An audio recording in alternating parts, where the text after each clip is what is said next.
Hi friends, ಎಲ್ಲರಿಗೂ ನಮಸ್ಕಾರ. ಬನ್ನಿ ಫ್ರೆಂಡ್ಸ್, ಶಾರದೆ ಸೀರಿಯಲ್ನ ಇವತ್ತಿನ ಸಂಚಿಕೆಯಲ್ಲಿ ಏನಾಗ್ತಿದೆ ಅಂತ ನೋಡ್ಕೊಬರೋಣ. ಅದಕ್ಕೂ ಮುಂಚೆ ಯಾರೆಲ್ಲ ನನ್ನ ವೀಡಿಯೋ ನೋಡ್ತಾ ಇದ್ದೀರಾ ಫ್ರೆಂಡ್ಸ್, ಅವರೆಲ್ಲ ಪ್ಲೀಸ್ ಅದಂತೂ ಲೈಕ್ ಮಾಡಿ, ಹಾಗೆ ಫಾಲೋ ಮಾಡೋದನ್ನ ಮರಿಬೇಡಿ. ಬನ್ನಿ ಸ್ಟಾರ್ಟ್ ಮಾಡೋಣ. ಮೊದಲಿಗೆ ಫ್ರೆಂಡ್ಸ್, ಪಾಲಾಕ್ಷ ಇಲ್ಲಿ ನವೀನನ್ನ ಹುಡ್ಕೊಂಡು ಮನೆ ಒಳಗಡೆ ಬರ್ತಾರೆ.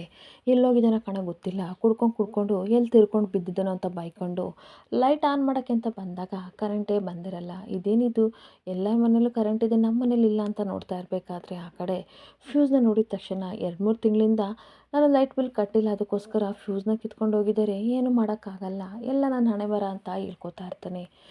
ದುಡ್ಡು ಅಂತ ಅಡ್ಡ ದಾರಿನ ಹಿಡಿಯೋಕ್ಕೆ ಹೋದೆ, ಜೀವನದಲ್ಲಿ ಒಂದು ಹೆಜ್ಜೆನೂ ಸಹ ನಾನು ಮುಂದೆ ಬರಲಿಲ್ಲ ಅಂತ ಹೇಳ್ಕೊಂಡು ತುಂಬ ಅಂದರೆ ತುಂಬ ಪಶ್ಚಾತ್ತಾಪನ ಪಡ್ತಾ ಇರ್ತಾನೆ. ಹಾಗೆ ಮತ್ತೆ ಯೋಚನೆ ಮಾಡ್ತಾ ಇರ್ತಾನೆ. ಈ ಕಡೆ ಜ್ಯೋತಿಕಾ ಏನು ದುಡ್ಡು ಅಂತ ಕೇಳೋಕ್ಕೆ ನನಗೆ ಫೋನ್ ಮಾಡ್ತಿದ್ದೀರಾ ಅಂತ ಬೈದಿದ್ದ ಮಾತೆಲ್ಲ ನೆನ್ಪು ಮಾಡಿಕೊಂಡು ನನ್ನ ಮಗಳ ಜೊತೆ ಪ್ರೀತಿಯಿಂದ 2 ಮಾತಾಡೋಣ ಅಂತ ಕಾಲ್ ಮಾಡಿದರೆ ಅವಳು ಸಹ ದುಡ್ಡಿಗೋಸ್ಕರ ಮಾಡಿದ್ದೀರಾ ಅಂತ ನನ್ನ ಬೈದ್ಬಿಟ್ಲು. ದುಡ್ಡಿಂದ ಏನೆಲ್ಲ ಆಗೋಯ್ತು ಅಂತ ಕೂತ್ಕೊಂಡು ಸಿಕ್ಕಾಪಟ್ಟೆ ಥಿಂಕ್ ಮಾಡ್ತಾ ಇರ್ತಾನೆ. ಹಾಗೆ ನನ್ನ ಕಡೆ ಶಾರದಾ ಮತ್ತು ಸಿದ್ದು ಹೋಟೆಲಲ್ಲಿ ಏನು ತಿಂಡಿ ಮಾಡಬೇಕು, ಏನು ಅಡುಗೆ ಮಾಡಬೇಕು ಅಂತ ಇರೋ ಬರೋ ಶೆಫ್ಗಳನ್ನೆಲ್ಲ ಕರೆದು ಅವರಿಗೆಲ್ಲ ಎಕ್ಸ್ಪ್ಲೇನ್ ಮಾಡ್ತಾ ಇರ್ತಾಳೆ. ಹಾಗೆ ಹೋಟೆಲ್ನ ಬಂಡವಾಳನೇ ರುಚಿ ಮತ್ತು ಶುಚಿ ಆಯಿತು. ಅದಕ್ಕೋಸ್ಕರ ಎಷ್ಟು ಸಾಂಬಾರಿಗೆ ಯಾವ ರೀತಿ ಎಷ್ಟು ಹದವಾಗಿ ಮಸಾಲೆ ಐಟಮ್ಗಳನ್ನ ಹಾಕಬೇಕು ಅಂತ ಹೇಳ್ಕೊಡ್ತಿರ್ಬೇಕಾದ್ರೆ ಸಿದ್ದು ಹೇಳ್ತಾ ಇರ್ತಾನೆ, ಒಂದು ಕೆಲಸ ಮಾಡಿ, ಒಂದು ದಿನಕ್ಕೆ ಎಷ್ಟು ಸಾಂಬಾರು ಮಾಡಬೇಕು ಅಂತ ನಮಗೆ ಗೊತ್ತಾಗುತ್ತಲ್ವ, ಆ ಮಸಾಲೆ ಐಟಮ್ನೆಲ್ಲ ನೀವೇ ಹಾಕ್ಕೊಡಿ ಶಾರದವ್ರೆ, ಸುಮ್ಮನೆ ಏನೇನೋ ಮಾಡೋದು ಬೇಡ ಅಂತ ಅಂದಾಗ ಸರಿ ಸರ್ ಹಾಗೆ ಮಾಡೋಣ, ನೀವೆಲ್ಲ ಹೊರಡಿ, ನಾನು ಬರ್ತೀನಿ ಅಂತ ಶಾರದಾ ಹೇಳ್ತಾ ಇರ್ತಾಳೆ. ಹಾಗೆ ಮತ್ತು ಶಾರದವ್ರೆ ಹೊಸ ಶೆಫ್ಗಳನ್ನ ಇಂಟರ್ವ್ಯೂ ಮಾಡಬೇಕು, ನೀವು ಮಾಡ್ತೀರಾ ಅಂತ ಅಂದಾಗ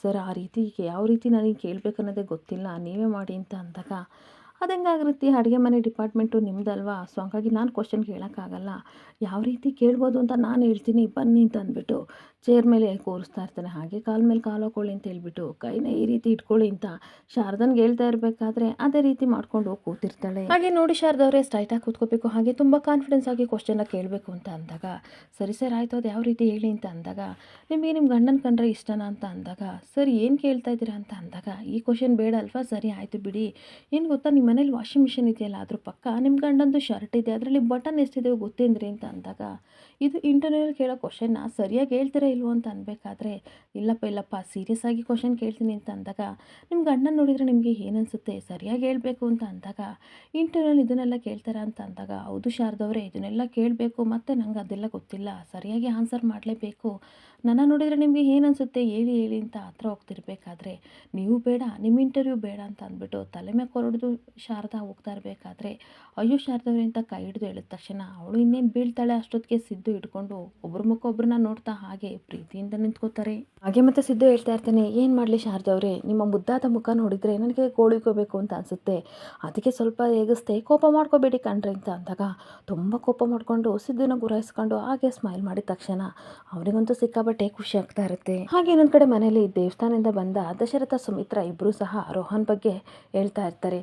ಏನು ಗೊತ್ತಪ್ಪ, ರೋಹನ್ ಎಷ್ಟು ಒಳ್ಳೆಯವನು ಅಂತ ನಮಗೆ ಗೊತ್ತಿರಲಿಲ್ಲ, ಈಗಿನ ಕಾಲದಲ್ಲೂ ಸಹ ಇಂಥ ಒಳ್ಳೆ ಹುಡುಗರು ಸಿಗ್ತಾರ, ನನಗಂತೂ ಅಂದ್ಕೊಂಡಿರಲಿಲ್ಲ, ಪಬ್ಬು ಡ್ರಿಂಕ್ಸು ಅದು ಇದು ಅಂತ ಸುತ್ತ ಕಾಲದಲ್ಲಿ ರೋಹನ್ನು ಎಲ್ಲ ಭಿಕ್ಷಕರಿಗೂ ಸಹ ಊಟ ಆಗ್ತಾ ಇದ್ದ, ಹಸ್ತವ್ರನ್ನ ನೋವನ್ನು ಯಾರು ಅರ್ಥ ಮಾಡ್ಕೋತಾರೋ ಅವರು ಜೀವನದಲ್ಲಿ ನಮ್ಮನ್ನು ಖಂಡಿತ ಅರ್ಥ ಮಾಡ್ಕೋತಾರೆ ಅನ್ನೋದು ನನ್ನ ಉದ್ದೇಶ ಅಂತ ಸುಮಿತ್ರ ಹೇಳ್ತಿರ್ಬೇಕಾದ್ರೆ ಎಲ್ಲರಿಗೂ ಸಿಕ್ಕಾಪಟ್ಟೆ ಖುಷಿ ಆಗ್ತಾ ಇರುತ್ತೆ.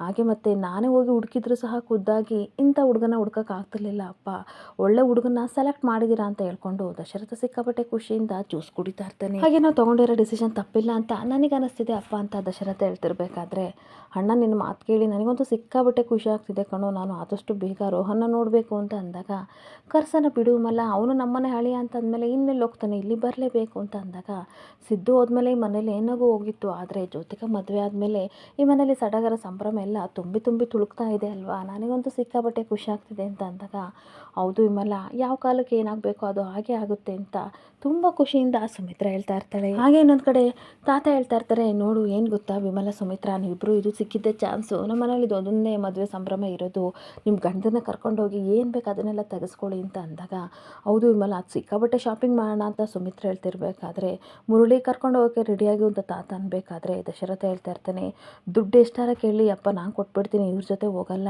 ಆ ಪ್ಯಾಟ್ರನ್ಗೆ ಈ ಡಿಸೈನ್ ಇಲ್ಲ, ಈ ಡಿಸೈನ್ಗೆ ಆ ಕಲರ್ ಇಲ್ಲ ಅಂತ ನಮ್ಮ ತಲೆ ತಿಂತಾರೆ, ಊಟ ತಿಂಡಿ ಏನು ಇಲ್ದಲ್ಲಿ ಇವರಿಂದ ನಾವು ಸುತ್ತಬೇಕಾಗುತ್ತೆ, ನಮ್ಮ ಕೈಲಾಗಲ್ಲಪ್ಪ ಅಂತ ಹೇಳ್ಕೊಂಡು ಎಲ್ಲರೂ ಸಿಕ್ಕಾಬಿಟ್ಟೆ ನಗಾಡ್ತಾ ಇರಬೇಕಾದ್ರೆ ಅಷ್ಟೊತ್ತಿಗೆ ಜ್ಯೋತಿಕಾ ಪಾರಿಜಾತ ಏನೆಲ್ಲರೂ ಇಷ್ಟು ಎಷ್ಟು ಖುಷಿಯಾಗಿ ಏನು ಮಾತಾಡ್ತಿದ್ದೀರಾ ಅಂತ ಬರ್ತಾ ಇರ್ತಾರೆ. ಹಾಗೆ ಸುಮಿತ್ರಾ ನಮ್ಗೊಂದು 2 ಗ್ಲಾಸ್ ಜ್ಯೂಸ್ನ ತರಿಸು ಅಂತ ಅಂದಾಗ ಪಾರ್ವತಿಗೆ ಹೇಳಿ 2 ಜ್ಯೂಸ್ನ ತರಿಸ್ತಿರ್ಬೇಕಾದ್ರೆ ಜ್ಯೋತಿಕಾ ಏನೆಲ್ಲ ಖುಷಿಯಾಗಿ ಇಷ್ಟು ಖುಷಿಯಾಗಿ ಜ್ಯೂಸ್ ಕುಡ್ತಿದ್ರಲ್ಲ ಏನು ವಿಶೇಷ ಅಂತ ಅನ್ಬೇಕಾದ್ರೆ ಇದೊಂದು ಗುಡ್ ನ್ಯೂಸು, ನಮಗಿನ್ನ ಹೆಚ್ಚಾಗಿ ನೀನು ಖುಷಿ ಪಡಬೇಕು. ಏನು ಗೊತ್ತಾ ಜ್ಯೋತಿಕಾ, ರೋಹನ್ ಬಗ್ಗೆ ಮಾತಾಡ್ತಾ ಇದ್ವಿ. ರೋಹನ್ಗೆ ನೀನು ಎಷ್ಟು ಇಷ್ಟನೋ ಅವನಿಗೂ ಅಷ್ಟೇ ನೀನು ತುಂಬ ಮನಸ್ಸಾಗ್ಬಿಟ್ಟಿದೀಯಾ. ನಾಳೆ ಅವ್ರ ಅಪ್ಪ ಅಮ್ಮನ ಕರೆಸ್ಬಿಟ್ಟು ಮಾತಾಡ್ಬೇಕಂತ ಅಂದ್ಕೊಂಡಿದ್ದೀವಿ ಅಂತ ಹೇಳ್ತಿರ್ಬೇಕಾದ್ರೆ ತಾತ ಏನಾದರೂ ಇದ್ದರೆ ಇವಾಗಲೇ ಹೇಳ್ಬಿಡು, ನಾಳೆ ಮಾತಾಡೋಕ್ಕೆ ಸರಿ ಆಗುತ್ತೆ ಅಂತ ಅಂದಾಗ ನಿಮಗೆಲ್ಲ ಯಾವ ರೀತಿ ಇಷ್ಟ ಆಗುತ್ತೋ ನನಗೂ ಅದೇ ಇಷ್ಟ, ನೀವೇನು ಡಿಸಿಷನ್ ತೊಗೋತೀರೋ ಅದೇ ನನ್ನ ಫೈನಲ್ ಡಿಸಿಷನ್ ಅಂತ ಜ್ಯೋತಿಕಾ ಹೇಳ್ತಾ ಇರಬೇಕಾದ್ರೆ ಎಲ್ಲರಿಗೂ ಸಿಕ್ಕಾಬಟ್ಟೆ ಖುಷಿ ಆಗ್ತಾ ಇರುತ್ತೆ. ಹಾಗೆ ಮತ್ತು ದಶರಥ ಹೇಳ್ತಾ ಇರ್ತಾನೆ, ಒಳ್ಳೆ ಕೆಲಸಕ್ಕೆ ತುಂಬ ತಡ ಮಾಡಬಾರ್ದು, ಆದಷ್ಟು ಬೇಗ ರಾಘವ ಲಕ್ಷ್ಮಿನ ಕರೆಸ್ಬಿಡಿ ಅಪ್ಪ ಅಂತ ಸುಮಿತ್ರ ದಶರಥ ಹೇಳ್ತಾ ಇರಬೇಕಾದ್ರೆ ಸರಿ ಸರಿ ನಾಳೆನ ಕರ್ಸೋಣ ಅಂತ ಮಾತಾಡ್ತಿರ್ಬೇಕಾದ್ರೆ ದಶರಥ ತನ್ನ ಮನಸ್ಸಲ್ಲಿ ಯೋಚನೆ ಮಾಡ್ತಾ ಇರ್ತಾನೆ, ಅದು ಹೇಗೆ ಮದುವೆಗೆ ಒಪ್ಕೊಂಡು ನನಗಂತೂ ಗೊತ್ತಿಲ್ಲ ಅಜ್ಜೋ, ಆದಷ್ಟು ಬೇಗ ಮದುವೆ ಮಾಡಿಕೊಂಡು ಇಲ್ಲಿಂದ ಹೋದರೆ ಅಷ್ಟೇ ಸಾಕು ಅಂತ ತನ್ನ ಮನಸ್ಸಲ್ಲಿ ಹೇಳ್ಕೊತಾ ಇರ್ತಾನೆ. ಹಾಗೆ ವಿಮಲ ಮತ್ತು ಸುಮಿತ್ರಾ ಇಬ್ಬರು ಸಹ ಜ್ಯೋತಿಕಾ ಮುಖನ ನೋಡ್ಕೊಂಡು ಹೇಳ್ತಾ ಇರ್ತಾರೆ, ಆಲ್ರೆಡಿ ಮದುವೆ ಕಳೆ ಬಂದಿದೆ ನೋಡಿ ವಿಮಲ ಅಂತ ಅಂದ್ಬಿಟ್ಟು ನಗಾಡ್ತಿದ್ರೆ ಜ್ಯೋತಿಕಾ ವಿಧಿ ಇದ್ದಲ್ಲೇ ಒಬ್ಬೊಬ್ಬಳೇ ನಗಾಡ್ತಾ ಇರ್ತಾಳೆ. ಹಾಗೆ ಇನ್ನೊಂದು ಕಡೆ ಮುರಳಿ ಜ್ಯೋತಿಕನ ನೋಡಿ ಯೋಚನೆ ಮಾಡ್ತಾ ಇರ್ತಾನೆ, ಹೇಗೋ ಜ್ಯೋತಿಕಾ ಮದುವೆ ಆದರೆ ಅವಳ ಪಾಲಿನ ಆಸ್ತಿ ಅವಳಿಗೆ ಸಿಕ್ಬಿಡುತ್ತೆ, ಆದರೆ ಮಾವ ಕೋಪದಿಂದ ಸಿದ್ದು ಬರೋ ಆಸ್ತಿನೆಲ್ಲ ಜ್ಯೋತಿಕನಿಗೆ ಬರೆದುಬಿಟ್ರೆ ಏನಪ್ಪ ಮಾಡೋದು, ಖಂಡಿತ ಆ ರೀತಿ ಹಾಗಾಗಿ ನಾನು ಬಿಡಬಾರ್ದು, ನನ್ನ ಮಗನ ಪಾಲಿನ ಆಸ್ತಿ ನನ್ನ ಮಗಗೆ ಸಿಗಬೇಕು, ಆ ರೀತಿ ನಾನು ಮಾಡ್ತೀನಿ ಅಂತ ಪ್ಲ್ಯಾನ್ ಮಾಡ್ಕೋತಾ ಇರ್ತಾನೆ. ಹಾಗೆ ಮತ್ತೆ ಸಿದ್ದು ಶಾರದಾ ಇಬ್ಬರು ಮಾತಾಡ್ತಿರ್ಬೇಕಾದ್ರೆ ಸಿದ್ದು ಹೇಳ್ತಾ ಇರ್ತಾನೆ, ಇಂಟರ್ವ್ಯೂ ಅಂತಂದರೆ ಏನು ಗೊತ್ತಾ, ನಮ್ಮ ಹೋಟೆಲಲ್ಲಿ ಅವರು ಶೆಫ್ ಆಗಿ ಅಡುಗೆ ಮಾಡೋಕ್ಕೆ ಅರ್ಹತೆ ಇದ್ದಾರಾ ಅಂತ ತಿಳ್ಕೊಬೇಕು. ನಾನು ಆಗಲೇ ಸುಮ್ಮನೆ ನಿಮ್ಮ ತಮಾಷೆಗೆ ರೇಗಿಸ್ತೆ ಅಷ್ಟೇ ತಾನೇ, ನಮ್ಮ ಹೋಟೆಲ್ ಬಗ್ಗೆ ಏನನ್ಸುತ್ತೆ, ಹಾಗೆ ಏನಾದರೂ ತಪ್ಪಾಗಿ ಅಡುಗೆ ಮಾಡಿದರೆ ಅದನ್ನು ಯಾವ ರೀತಿ ಸರಿ ಮಾಡಬೇಕು ಆ ಥರ ಎಲ್ಲ ಐಡಿಯಾಸ್ ಇದೆಯಾ ಅದನ್ನು ತಿಳ್ಕೊಬೇಕು ಶಾರದಾ ಅವರೇ, ಅದೇ ಇಂಟರ್ವ್ಯೂ ಅಷ್ಟೇ ಅಂತ ಹೇಳ್ತಿರ್ಬೇಕಾದ್ರೆ ಅಷ್ಟೊತ್ತಿಗೆ ಒಬ್ಬ ಹುಡುಗ ಇಂಟರ್ವ್ಯೂಗೆ ಅಂತ ಬರ್ತಾನೆ. ನಮಸ್ಕಾರ ಸರ್. ನಮಸ್ಕಾರ ಮೇಡಮ್, ಇಲ್ಲಿ ಕೆಲಸ ಖಾಲಿ ಇದೆ ಅಂತ ಹೇಳಿದ್ರು ಅದಕ್ಕೆ ಬಂದ್ವಿ ಅಂತ ಅಂದಾಗ, ಬನ್ನಿ ನಮ್ಮ ಹೋಟೆಲಲ್ಲಿ ಗಿರಾಕಿಗಳು ಸ್ವಲ್ಪ ಜಾಸ್ತಿ ಬರ್ತಾ ಇದ್ದಾರೆ, ಅದಕ್ಕೋಸ್ಕರ ನಾನು ಇಂಟರ್ವ್ಯೂ ಇಟ್ಟಿದ್ವಿ, ನಿಮಗೆ ಅಡುಗೆ ಮಾಡೋಕ್ಕೆ ಏನಾದರೂ ಬರುತ್ತಾ, ಹಾಗೆ ಮುಂಚೆ ಎಲ್ಲಾದರೂ ಸಹ ನೀವು ಅಡುಗೆ ಮಾಡಿದ್ರಾ ಅಂತ ಕೇಳ್ತಿರ್ಬೇಕಾದ್ರೆ ಹೌದು ಸರ್ ಮುಂಚೆ ನಾನು ಮಾಡ್ತಾ ಇದ್ದೆ ಅಂತ ಹುಡುಗ ಹೇಳ್ತಾ ಇರ್ತಾನೆ. ಹೀಗೆ 2 ಇಯರ್ಸಿಂದ ಒಂದು ರೆಸ್ಟೋರೆಂಟಲ್ಲಿ ಮಾಡ್ತಾ ಇದ್ದೆ, ಆದರೆ ನಂದು ಹೆಲ್ತ್ ಅಪ್ಸೆಟ್ ಆಯಿತು, ಅದಕ್ಕೋಸ್ಕರ ಬಿಟ್ಟೆ ಮೇಡಮ್, ಎಲ್ಲೂ ನನಗೆ ಕೆಲಸ ಸಿಕ್ಕಿಲ್ಲ, ಆದರೆ ನಂದು ಒಂದೇ ಒಂದು ಸಲ ಕಾಯಿ ರುಚಿ ನೋಡಿದರೆ ಖಂಡಿತ ನೀವು ಇಷ್ಟಪಡ್ತೀರಾ ಅಂತ ಅನ್ಬೇಕಾದ್ರೆ ಓ ಹೌದಾ, ಹಾಗಾದರೆ ಗ್ಯಾಸ್ ಸಮಸ್ಯೆ ಬಂದರೆ ಏನು ಮಾಡ್ತೀರಾ ಅಂತ ಅಂದಾಗ ಸೌದೆ ಒಲೆಯಲ್ಲಿ ಮಾಡಿ ಕೊಡ್ತೀನಿ, ಎಲ್ಲ ರೆಸ್ಟೋರೆಂಟ್ಗಳು ಸಹ ಪಕ್ಕದಲ್ಲಿ ಸ್ವಲ್ಪ ಸೌದೆ ಒಲೆನ ಮಾಡೋಕ್ಕೆ ಒಲೆನ ಎಲ್ಲರೂ ಸಹ ಇಟ್ಕೊಂಡಿರ್ತಾರೆ, ಈಗಿನ ಪ್ರಾಬ್ಲಮ್ ಆ ಥರ ಇದೆ, ಈ ತೆಂಗಿನ ಚುಪ್ಪು ಹಾಗೆ ಸೌದೆಗಳಲ್ಲಿ ನಾವು ಅಡುಗೆನ ಮಾಡ್ಬೋದು ಅಂತ ಹೇಳ್ತಿರ್ಬೇಕಾದ್ರೆ ನಾನು ಹಾಗಲ್ಲ ಹೇಳ್ತಾ ಇರೋದು, ಕೇವಲ 10 ನಿಮಿಷದಲ್ಲಿ ಕಸ್ಟಮರ್ನ ಯಾವ ರೀತಿ ಅಟ್ರ್ಯಾಕ್ಟ್ ಮಾಡ್ತೀರಾ ಅಂತ ಅಂದಾಗ ಗ್ಯಾಸು ಇಲ್ಲ ಅಂತಂದರೆ ಅಥವಾ ಸೌದೆ ಒಲೆನೂ ಇಲ್ಲ ಅಂತ ಅಂದರೆ ಮೊಸರನ್ನ ಹಾಗೆ ಹಾಗೆ ಒಗ್ಗರಣೆ ಅವಲಕ್ಕಿ ಅದು ಇದು ಎಲ್ಲ ಮಾಡೋ ಡಿಶಸ್ ಇದೆಯಲ್ಲ ಅದನ್ನು ಮಾಡ್ತೀವಿ ಅಂತ ಈ ಕಡೆ ಇಂಟರ್ವ್ಯೂ ಬಂದಿರೋ ಹುಡುಗ ಹೇಳ್ತಿರ್ಬೇಕಾದ್ರೆ ಓಕೆ ಹಾಗಾದರೆ 10 ನಿಮಿಷದಲ್ಲಿ ಯಾವ ರೀತಿ ನೀವು ಡಿಶ್ ಮಾಡ್ತೀರಾ, ಏನಾದರೂ ಒಂದು ಸ್ಪೆಷಲ್ ಡಿಶ್ ಮಾಡ್ಕೊಬನ್ನಿ ಅಂತ ಕಿಚನ್ ಕಡೆ. ಹಾಗೆ ಇನ್ನೊಂದು ಕಡೆ ಮನೇಲಿ ಮುರುಳಿ ಸಿಕ್ಕಾಪಟ್ಟೆ ಯೋಚನೆ ಮಾಡ್ತಿರ್ಬೇಕಾದ್ರೆ ರೂಮಿಗೆ ವಿಮಲ ಬರ್ತಾಳೆ, ಅಲ್ಲ ಕಣ್ರಿ ಬಾಲ ಸುಟ್ಟಿರಬೇಕಿಂತಾರೆ ಯಾಕ್ರಿ ಆ ಕಡೆ ಈ ಕಡೆ ಓಡಾಡ್ತಿದ್ದೀರಾ ಅಂತ ಅಂದಾಗ ಇವಳೊಬ್ಳು ನನಗೇನು ಬಾಲ ಇದೆಯೇನೆ, ನಿನ್ನ ತಲೆಯಲ್ಲಿ ಬುದ್ಧಿ ಇಲ್ವಾ, ನಾನೇನೋ ಡೀಪಾಗಿ ಯೋಚನೆ ಮಾಡ್ತಿದ್ದೆ ಅಂತ ಅಂದಾಗ ಅದು ನನಗೆ ಗೊತ್ತು, ಅದೇ ಏನು ಡೀಪ್ ಯೋಚನೆ ಹೇಳಿ ಅಂತ ಅನ್ಬೇಕಾದ್ರೆ ಜ್ಯೋತಿಕಾ ಮದುವೆ ಬಗ್ಗೆ ಯೋಚನೆ ಮಾಡ್ತಿದ್ದೆ ಕಣೆ ಅಂತ ಹೇಳ್ತಾ ಇರ್ತಾನೆ. ಅವ್ರು ಎತ್ತವರು ಜ್ಯೋತಿಕಾ ಬಗ್ಗೆ ಯೋಚನೆ ಮಾಡಬೇಕು, ನಿಮ್ಗೇನಾಯ್ತು ರೀ ಯಾಕ್ರಿ ಯೋಚನೆ ಮಾಡ್ತಿದ್ದೀರಾ ಅಂತ ಅನ್ಬೇಕಾದ್ರೆ ಅದಕ್ಕೆ ಹೇಳೋದು ನಿನಗೆ ಬುದ್ಧಿ ಇಲ್ಲ ಅಂತ ಹೇಳ್ತಾ ಇರ್ತಾನೆ. ಏನು ಗೊತ್ತೇನೆ, ಈಗ ಜ್ಯೋತಿಕಾ ಮದುವೆ ಆದರೆ ಅವಳಿಗೆ ಅರ್ಧ ಪಾಲು ಆಸ್ತಿ ಹೋಗುತ್ತೆ, ಇನ್ನು ಅರ್ಧ ಪಾಲು ಆಸ್ತಿ ಹಾಗೆ ಇರುತ್ತೆ ಕಣೆ ಅಂತ ಅಂದಾಗ ಅದರಲ್ಲೇನಿದೆ ಬಿಡಿ, ಅಮ್ಮ ವಿಲ್ ಬರೆದಿದ್ರೆ ತಾನೇ ಇಬ್ಬರಿಗೂ ಮದುವೆ ಆದಮೇಲೆ ಅರ್ಧ ಅರ್ಧ ಬರುತ್ತೆ ಅಂತ, ಅದು ಯಾವತ್ತಿದ್ರೂ ಬರುತ್ತೆ, ಇವಾಗ ಯಾಕ್ರಿ ಆಸ್ತಿ ವಿಚಾರ ಅಂತ ಅನ್ಬೇಕಾದ್ರೆ ನಿನಗೆ ಗೊತ್ತಿಲ್ಲ ಮಾವನಿಗೆ ಸಿಕ್ಕಾಬಟ್ಟೆ ಕೋಪ ಇದೆ ಸಿದ್ದು ಮೇಲೆ, ಅದಕ್ಕೋಸ್ಕರ ಎಲ್ಲ ಆಸ್ತಿನೂ ಜ್ಯೋತಿಕನಿಗೆ ಕೊಟ್ಟರೆ ಕಷ್ಟ ಆಗುತ್ತೆ, ಒಂದು ಕೆಲಸ ಮಾಡು ಸಿದ್ದುಗೆ ಕಾಲ್ ಮಾಡಿ ಕರೆಸಿ ಆಸ್ತಿ ವಿಚಾರನ ಒಂದ್ಸಲ ಮಾತಾಡ್ಲಿ ಕಣೆ ಅಂತ ಅನ್ಬೇಕಾದ್ರೆ ಇಲ್ಲ ರೀ ನಾನು ಕಾಲ್ ಮಾಡೋಕ್ಕಾಗಲ್ಲ, ಸಿದ್ದುಗಾಗಲಿ ಶಾರದಾಗಾಗಲಿ ಆಸ್ತಿ ಮೇಲೆ ಅಷ್ಟು ಆಸೆನೂ ಇಲ್ಲ, ಅವರಿಬ್ಬರು ಸ್ವಾಭಿಮಾನಿಗಳು ಕಣ್ರಿ ಅಂತ ಅಂದಾಗ ನಿನಗೆ ಇದೆಲ್ಲ ಅರ್ಥ ಆಗಲ್ಲ ಕಣೆ, ಮೊದಲು ಕಾಲ್ ಮಾಡಿ ಅಂತ ಬೈತಾ ಇರ್ತಾನೆ. ಇಲ್ಲ ಕಣ್ರಿ ಅವ್ನು ಖಂಡಿತ ಆಸ್ತಿ ತೊಗೊಳ್ಳಲ್ಲ ಅಂತ ಅಂದಾಗ ಏನೇ ತೊಗೊಳ್ಳಲ್ಲ ಅಂತ ಸುಮ್ಮನೆ ಆಗ್ಬಿಡ್ತೀಯ, ಚಿಕ್ಕ ವಯಸ್ಸಿನಲ್ಲಿ ಊಟ ಬೇಡ ಅಂತಂದರೆ ನಾವು ಚಂದಮಾಮನ ತೋರಿಸೋ ಅಥವಾ ಬೈದು ಏನೋ ಒಂದು ಮಾಡಿ ಊಟ ಮಾಡಿಸ್ತೀವಿ ತಾನೆ, ಅದೇ ರೀತಿ ಹೇಗಾದರೂ ಮಾಡಿ ನನ್ನ ಮಗನಿಗೆ ಆಸ್ತಿನ ಕೊಡಿಸ್ಲೇಬೇಕು, ಇಲ್ಲ ಅಂತಂದರೆ ಅವ್ನು ತುಂಬ ಕಷ್ಟಪಡಬೇಕಾಗುತ್ತೆ, ನಿಮ್ಮ ಅಮ್ಮನ ಆಸ್ತಿ ಕಣೆ, ಅಮ್ಮನ ಮೇಲಿರೋ ಪ್ರೀತಿಗೋಸ್ಕರನಾದರೂ ಅವನು ತೊಗೊಂಡೇ ತೊಗೋತಾನೆ, ಹೇಗಾದರೂ ಒಂದು ಮಾಡಲೇಬೇಕು, ನಿನ್ನ ಕೈಲಿ ಏನು ಮಾಡೋಕ್ಕಾಗಲ್ಲ ಅಂದರೆ ಬಿಟ್ಬಿಡು, ನಾನೇ ಹೋಗ್ಬಿಟ್ಟು ನಾಳೆ ಸಿದ್ದು ಹತ್ರ ಮಾತಾಡ್ಕೊಂಡು ಬರ್ತೀನಿ ಅಂತ ಕೋಪ ಮಾಡ್ಕೊಂಡು ಮುರಳಿ ಹೋಗ್ತಾ ಇರ್ತಾನೆ. ಹಾಗೇನೊಂದು ಕಡೆ ತಾತ ತನ್ನ ಹೆಂಡತಿ ಜ್ಯೋತಿ ಫೋಟೋ ಹತ್ರ ನಿಂತ್ಕೊಂಡು ಮಾತಾಡ್ತಾ ಇರ್ತಾರೆ, ನೀನೇನೋ ನನ್ನನ್ನು ಬಿಟ್ಬಿಟ್ಟು ಹೋದೆ, ಈ ಸಂಸಾರದ ಹೊರೆ ಹಾಗೆ ಈ ಕಂಪನಿ ಎಲ್ಲನೂ ಸಹ ಬಿಟ್ಟೋದೆ, ಆದರೆ ನಾನು ಈ ಮನೆ ಏಳಿಗೆಗೋಸ್ಕರ ಇನ್ನೂ ದುಡಿತಲೇ ಇದ್ದೀನಿ, ಇಷ್ಟು ವಯಸ್ಸಾದರೂ ಸಹ ಇವರೆಲ್ಲ ಚೆನ್ನಾಗಿರಬೇಕು ಅಂತ ನಾನು ಕಷ್ಟಪಟ್ಟು ದುಡಿತಾ ಇದ್ದೀನಿ ಜ್ಯೋತಿ, ನಿನಗೆ ಗೊತ್ತಾ ಸಿದ್ದು ಮತ್ತು ಈ ಕಡೆ ಜ್ಯೋತಿಕಾ ಇಬ್ಬರು ಮದುವೆ ಆಗಿ ನಮಗೆ ಮೊಮ್ಮಕ್ಕಳನ್ನ ಕೊಡ್ತಾರೆ, ಈ ಮನೆಯಲ್ಲಿ ಜೀವನದಲ್ಲಿ ಅವಳು ನನಗೆ ಕೇಳಿಸುತ್ತೆ ಅಂತ ಸಿಕ್ಕಾಪಟ್ಟೆ ಆಸೆ ಇದ್ದೆ. ಆದರೆ ಅವಳ ಹಣೆ ಬರಲಿ, ಜ್ಯೋತಿಕನ ಹಣೆ ಬರದಲ್ಲಿ ಸಿದ್ದು ಹೆಸರು ಬರೆದಿರಲಿಲ್ಲ ಅಂತ ಅನಿಸುತ್ತೆ. ಏನು ಮಾಡೋಕ್ಕಾಗಲ್ಲ. ಆದರೆ ಒಂದು ವಿಷಯ ಅಂತಂದರೆ ಅವಳು ಮದುವೆಗೆ ಒಪ್ಪಿದ್ದಾಳೆ. ಅದೇ ನನಗೆ ದೊಡ್ಡ ಖುಷಿ. ಹುಡುಗನೂ ತುಂಬ ಒಳ್ಳೆಯನು ಜ್ಯೋತಿ. ಹುಡುಗನು ತುಂಬ ಒಳ್ಳೆಯವನು. ನನಗಂತೂ ಸಿಕ್ಕಾಪಟ್ಟೆ ಖುಷಿಯಾಗಿದೆ. ನಮ್ಮ ಜ್ಯೋತಿಕನ ಕುತ್ತಿಗೆಗೆ 3 ಗಂಟು ಬಿದ್ದ ತಕ್ಷಣ ನಿನ್ನ ಆಸ್ತಿಲಿ ಅರ್ಧ ಪಾಲನ್ನ ಅವಳ ಹೆಸ್ರಿಗೆ ಬರೆದ್ಬಿಡ್ತೀನಿ. ನಾನು ಯಾವತ್ತು ಇರ್ತೀನೋ ಇರೋಲ್ವೋ ಇಷ್ಟು ದಿನ ಇದ್ದಿದ್ದೇ ಹೆಚ್ಚು ಅಂತ ಹೇಳ್ಕೊಂಡು ಕಣ್ಣೀರು ಹಾಕ್ಕೊಂಡು ನಿಂತಿರಬೇಕಾದ್ರೆ ಅದೇ ಸಮಯಕ್ಕೆ ಪಾರಿಜಾತ ಬರ್ತಾಳೆ.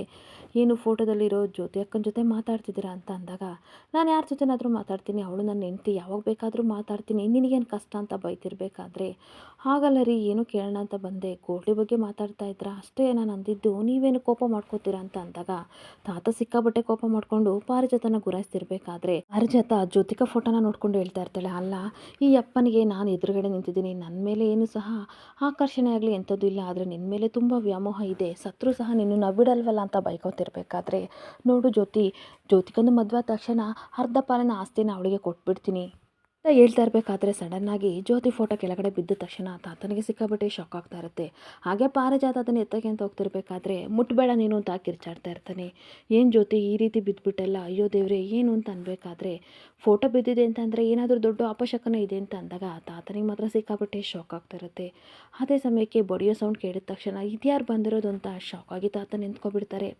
ಇನ್ನೊಂದು ಕಡೆ ಇಂಟರ್ವ್ಯೂ ಮಾಡ್ತಿರೋ ಶಾರದಾ ಮತ್ತು ಸಿದ್ದುಗೆ ಬಂದಿರೋ ಒಬ್ಬ ಕೆಲಸದ ಹುಡುಗ ತುಂಬ ಚೆನ್ನಾಗಿ ಡಿಶ್ನ ರೆಡಿ ಮಾಡ್ಕೊಂಡು ಬಂದು ಕೊಟ್ಟಾಗ, ಇದೇನಿದು 10 ನಿಮಿಷದಲ್ಲಿ ಇಷ್ಟು ಚೆನ್ನಾಗಿ ಮಾಡಿದ್ರ ಅಂತ ಅಂದಾಗ, ಹೌದು ಮೇಡಮ್ ಟೇಸ್ಟ್ ಮಾಡಿ ಹೇಳಿ ಅಂತ ಅಂದಾಗ ಅವರಿಬ್ಬರು ಒಂದೊಂದು ಸ್ಪೂನು ಟೇಸ್ಟ್ ಮಾಡಿ ಸಿಕ್ಕಾಪಟ್ಟೆ ಖುಷಿ ಪಡ್ತಾ ಇರ್ತಾರೆ. ತುಂಬ ಚೆನ್ನಾಗಿ ಮಾಡಿದ್ದೀರಾ, ನಮಗೆ ಇಷ್ಟ ಆಯಿತು, ಇದೇ ಸ್ವಾದನ ನೀವು ಕಂಟಿನ್ಯೂ ಮಾಡ್ಕೋಬೇಕು ಅಂತ ಅಂದಾಗ, ಥ್ಯಾಂಕ್ ಯು ಮೇಡಮ್ ಅಂತ ಅಂದಾಗ, ನಾಳೆ ಬೆಳಗ್ಗೆಯಿಂದ ಕೆಲಸಕ್ಕೆ ಬನ್ನಿ ಅಂತ ಶಾರದಾ ಹೇಳ್ತಿರ್ಬೇಕಾದ್ರೆ, ಸರಿ ಮೇಡಮ್ ನನಗೊಂದು ಕೆಲಸ ಸಿಗ್ತಲ್ಲ ಅದೇ ಖುಷಿ ಅಂತ ಅಂದಾಗ, ನಾಳೆ ಬಂದು ಸಂಬಳದ ಬಗ್ಗೆ ಸರ್ ಜೊತೆ ಮಾತಾಡಿ ಅಂತ ಅಂದಾಗ, ಥ್ಯಾಂಕ್ ಯು ಸೋ ಮಚ್ ಅಂತ ಹೋಗ್ತಾ ಇದ್ರೆ ಸಿದ್ದು ಮಾತ್ರ ಶಾರದನ ನೋಡಿ ಹೇಳ್ತಾ ಇರ್ತಾನೆ, ನಿಜವಾಗ್ಲೂ ಇಂಟರ್ವ್ಯೂ ಎಷ್ಟು ಚೆನ್ನಾಗಿ ಮಾಡಿದ್ರೆ ಗೊತ್ತಾ, I am impressed, first time ಮಾಡ್ತಿದ್ದೀರ ಅಂತ ಅನಿಸ್ಲಿಲ್ಲ ಕಣ್ರಿ, ಯಾರು ಹೇಳಿದ್ದು ನೀವು ಜಾಸ್ತಿ ಓದಿಲ್ಲ ಅಂತ, ಯಾವ್ಯಾವ ಟೈಮಲ್ಲಿ ಯಾವ್ಯಾವ ಸಿಚುವೇಶನ್ ಹ್ಯಾಂಡ್ಲ್ ಮಾಡಬೇಕಂತ ನಿಮಗೆ ತುಂಬ ಚೆನ್ನಾಗಿ ಗೊತ್ತಿದೆ ಕಣ್ರಿ ಅಂತ ಹೇಳಿ ಶಾರದನ ಹೊಗಳ್ತಾ ಇದ್ದರೆ ಅವಳಿಗಂತೂ ಸಿಕ್ಕಾಪಟ್ಟೆ ಖುಷಿ ಆಗ್ತಿರುತ್ತೆ. ಇವತ್ತಿನ ಸಂಚಿಕೆ ಎಂಡ್ ಆಗ್ತಿದೆ. Thank you for the watching friend.